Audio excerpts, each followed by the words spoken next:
You're a creator. This is natural to you. And today I just want to talk a little bit about how every day you are paving a pathway that is directly reflecting your inner self. And what I mean by this is that every thought, every belief, every experience molds together who you define yourself to be, how your personality forms, and the person that you represent in your life amongst your family, your friends, and just the whole entire collective. This individual that you show up as is what you identify with. It's a strong part of how you are able to feel comfortable in this life. And it is a formulation of so many different complex things that has been accumulated throughout your life, where you have begun to move past the conscious realm into the subconscious, and that is what the entirety of all this is. It's the subconscious mind that has majority of the power in how you direct your steps in your life. And so what I've come to know is that the metaphysical reality of things has very little power over the quantum reality, which is the energy field. And I would refer it to Source, the God, and the ultimate creator of all of this. And so when you send out these frequencies, which are amongst those thoughts that turn into deep emotions, actually they're the emotions first, and then those turn into those strong thoughts that have that much force connected to them, and then that deliberates into your beliefs. And so when you are feeling the same emotions that come up from those past memories that you've attained through one form of another, that is how you are going to create more of the same stuff. And this is why when you feel like you're in a place where you can't expand or you cannot move through a situation because there's some part of you on an unconscious level that is trying to hold on to that belief and trying to preserve what they think is who it is, right? The ego, the attachment there, and trying to protect what the survival state is. And it blocks you from all the blessings and the abundance that the Lord has already planned out for you in His will.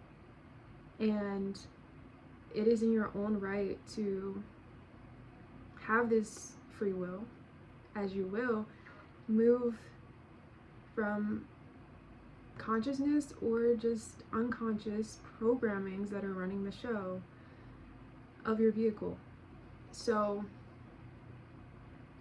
that's why it's like you want to be aware of this, and it can be a lot of work to dive within yourself and see, what do I really believe is true for me, and how is this showing up in behaviors and emotions that I feel are really strong, and I don't understand why I act in this way. You know, you want to ask questions so that you can get more curious and go underneath the surface level of what your ego wants you to feel is most comfortable for you. Because when you actually do accept that there's some things that you have accepted without firm evidence when you were younger, in your beta wavelength, which is just simply it's the unconscious. And then there's not really a separation until you age past like 7, and then that's when your concrete reality really solidifies. And so there's a lot of things that get soaked up in your cellular body and your emotions that really form these strong like neural connections that one doesn't know of until they reach a point in their life where they just feel that they're addicted to one thing or another, because you can be addicted to literally anything.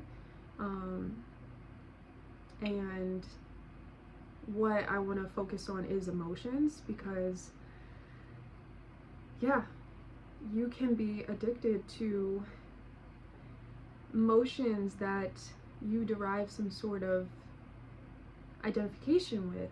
So like, say if you feel a lot of guilt or shame or anger, right? You find yourself going through life and situations kind of come about, and they turn in the process of triggering those emotions.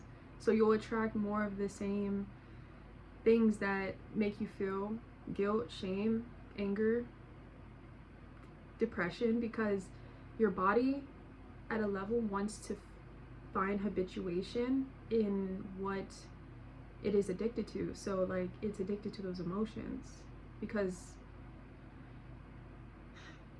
it needs to regulate the system. And so unconsciously you'll be sending out that frequency to the universe, to God. And then what is it going to do? It's going to mirror that reality back to you. Because yes, we do have a loving God that literally sacrificed his son to allow us to live in eternal life if we accept that.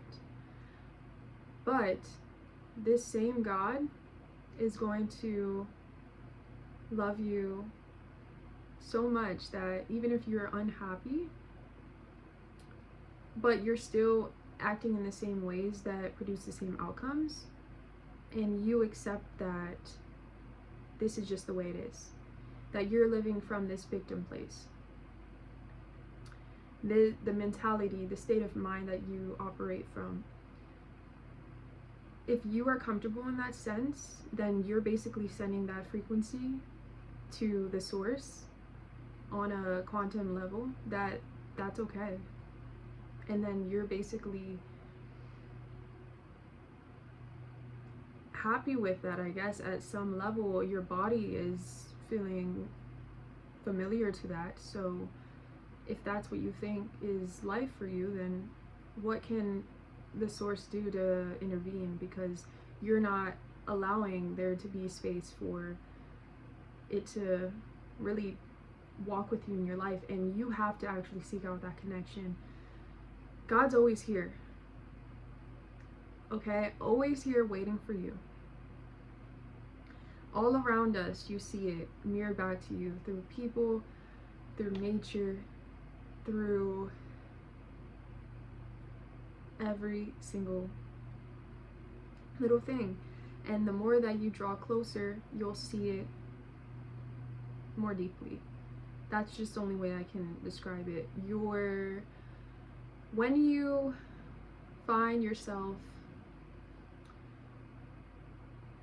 really flipping your reality and working with yourself, working to become the truest form of yourself and bringing that to light, you're getting more connected to source.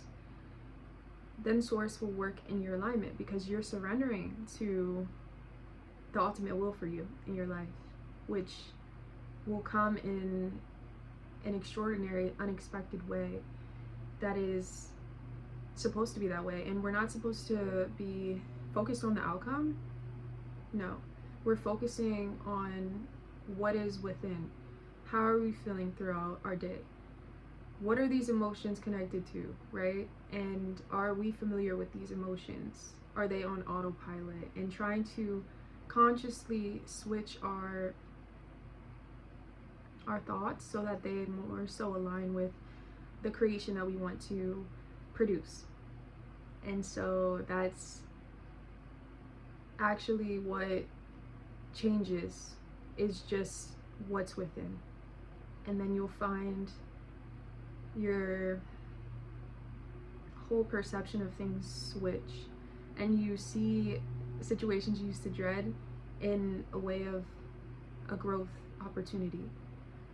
You'll start to look at the world with much more gratitude and joy and abundance, because once you become that abundance within, everything else will be drawn to you.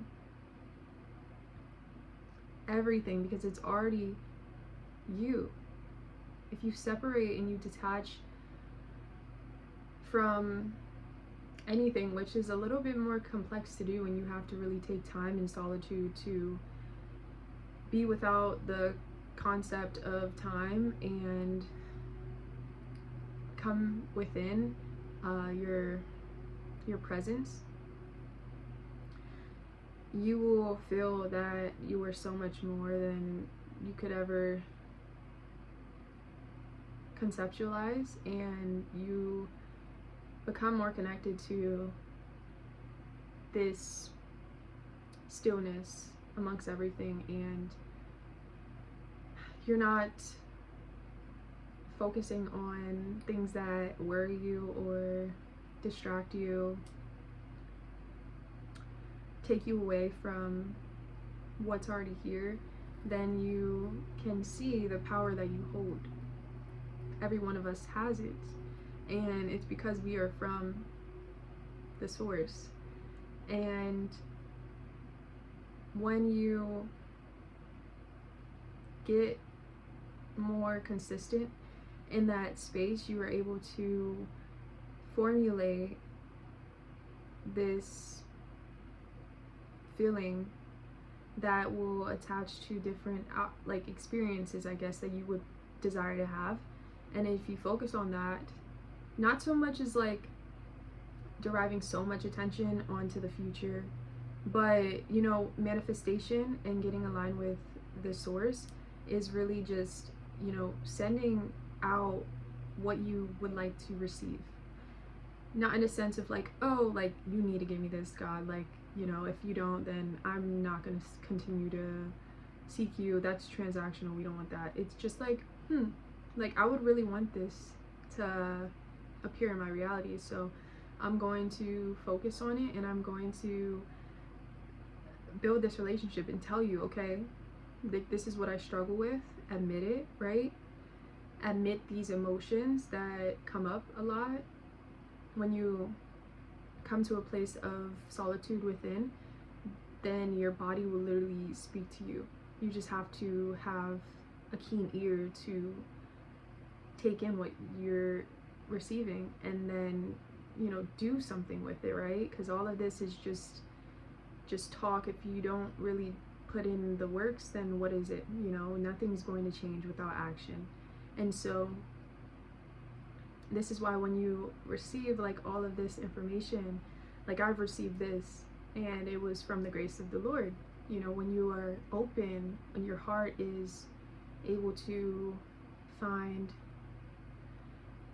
itself in new opportunities, it will literally, the world will shape to what you want, because you are asking from a place that is without so much self-seeking. You know that you deserve all the good, and so once you believe that firmly within your being, you will start to see that shape around you. And this is literally the process of discovering who you are. It's allowing this person to come out that you have repressed unknowingly, and so you've been kind of walking in the darkness almost, because I would symbolize that to not being comfortable with the light of the Lord. And so you've been taking things in your own control, whether knowingly or not, and you have been creating a lot of things in your life out of a place of this, it's just like disconnection within the reality of things and who you really are. Because for me to find who I truly was to look to God, because He amplifies everything that I want to become and that I am. And that is literally like that's the structure of who I really am to look to, and that's why that is the direct mirror that I want to embody. And so disidentifying with a lot of things that you have created in your reality, then you are allowing more space for actual conscious intentional work to develop. You will start to actually crave the unknown and fall more joyful in the uncertainty of things. Because let me just say, like, literally everything good comes from uncertainty, and that's because it's the source's hand in it. You know, it's when you try to craft things on your own, they never turn out as good as you think they are going to, because it's not in your best. It's not the best for you. So never try to force things. You'll know when you start to do it. You start to feel like, I'm trying to keep this thing stick to my life because I think that this is all that is for me, or I'm staying at this specific relationship, this job, because I've been there for so long, or this is what I know, so it's just kind of become in my routine, and I'm used to it, so I feel good about that. And this is just literally your mind. It's projecting all these limiting beliefs. And literally, like, you have the abundance of the world. Like, the Lord literally wants you to live in all of this. And so you have to resist this urge that you are doing, because it's from disconnect and it's from a survival state. And so when you move into your natural born creative state, then you start to flow with life. You become a butterfly and like, you don't have to like stay in one place. You can move. You don't have to attach to things. You know that you have it within you, and everything that you desire is already planted there. And look to yourself first. Look to yourself for that love, for that support, for that comfort and compassion that you so do seek. And then just like pray for what you want, and just be focused on that. Be focused on the good, not the lack. There's nothing that we really lack. It's just not being in the glorification of what Source has already done for you. You've come so far.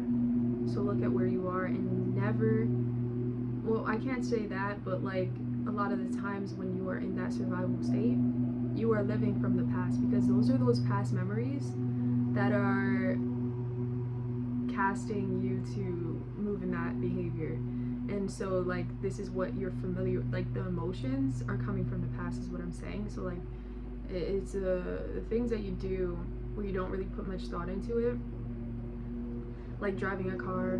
That's a perfect analogy. Like, you've done it so many times, you don't have to think about it, you're just doing it. So sometimes when you're in situations that are triggering, or just like places and circumstances you don't really, you feel like you have a sort of connotation there, like, just think about it in like where are you identifying with in your past? Like, what is some person or situation that you are holding on to so tightly with so much anger, so much shame, that is contributing to this continuously showing up in your life? One thing I'll say is that I struggle with shame for a lot of my life, and it wasn't mine. It was passed down, and when I was a kid, like, I accepted it as full face value, and then now I can see it, and I'm just like, no, this isn't me. So now what I'm doing is I'm literally like, when it comes up, I just acknowledge it. I'm like, hey, I know this is you. I know you feel this way, right?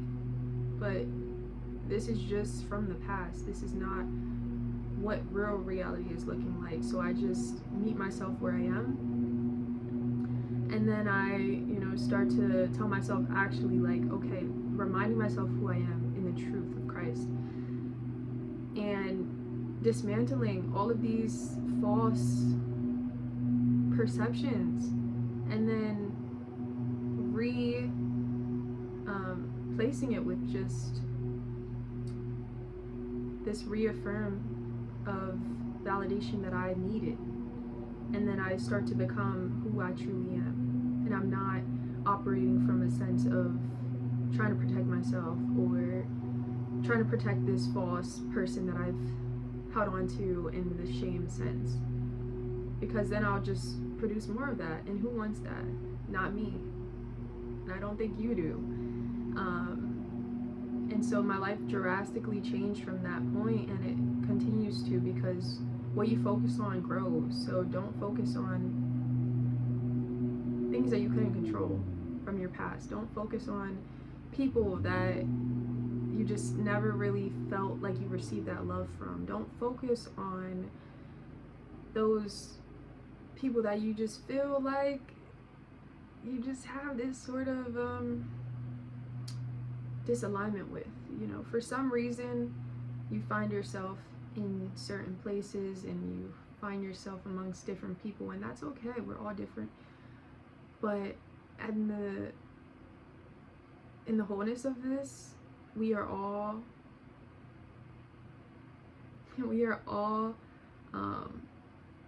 pure consciousness, okay? We've came into this quantum reality that way. So we need to find ourselves in that place again, empty. Avoid all of these constructions that you have built to become who you think you are, and find yourself in a place of clarity. And then you'll see that all of these obstructions that you're putting onto people, and you're creating havoc in your life, and you're making things into stories because they're just fitting into this image of who you think you are. But no, that's not who you are. You were made in the image of the Lord. You were made in purity, in innocence, and in righteousness. So when you come back to this releasing the veil of unconsciousness and being present, this is really where you need to be to expand and dismantle an identity that you have so clinged onto. And coming back into your awareness beyond the ego, and you can become more mindful and reflective and expand this moment, which is the only moment that is so valuable, right? And then that allows your creation to occur and free up more energy to prioritize this life that is yours. And so this is what I would say the evil one really wants you to live in: a state of fear, and blame and casting your problems onto somebody or something. And this is why it's so crucial to release all of this, release everything, and just let go. I'm telling you, it does so much good to let go, because we're not supposed to cling on to anything in this world. This is not where we're going to be at forever, and everything is just passing away. Everything is fleeting. So if you have people that you've been holding grudges onto, this is your sign. Just let go. And it's a process to forgive, I know. And so go at your own pace, right? Go what feels right to you. Listen to your intention, and know that that you are so much more, okay? You are a powerful, divine individual. Don't give your power over to other people. That's inappropriate amount of control that you're placing on others. And so hold that responsibility to yourself, and remind yourself that you are able to choose where you want to go, who you want to go with, and you can switch your life in just a blink of a second if you firmly live in this hope. And put your treasures, cast them to source, right? Don't live for something so temporary and fleeting. And so yeah, it's definitely, it's something that we all need to face, right? We are all here to evolve in our soul, and it's our job to just obey and know that it's not, we know nothing, and until we find ourselves back to nothing, right? We're nothing, then we find everything. I think that's gonna be the title for this. Go back to nothing and you'll find everything, because it's always here. Okay, thank you. Bye guys, until next time.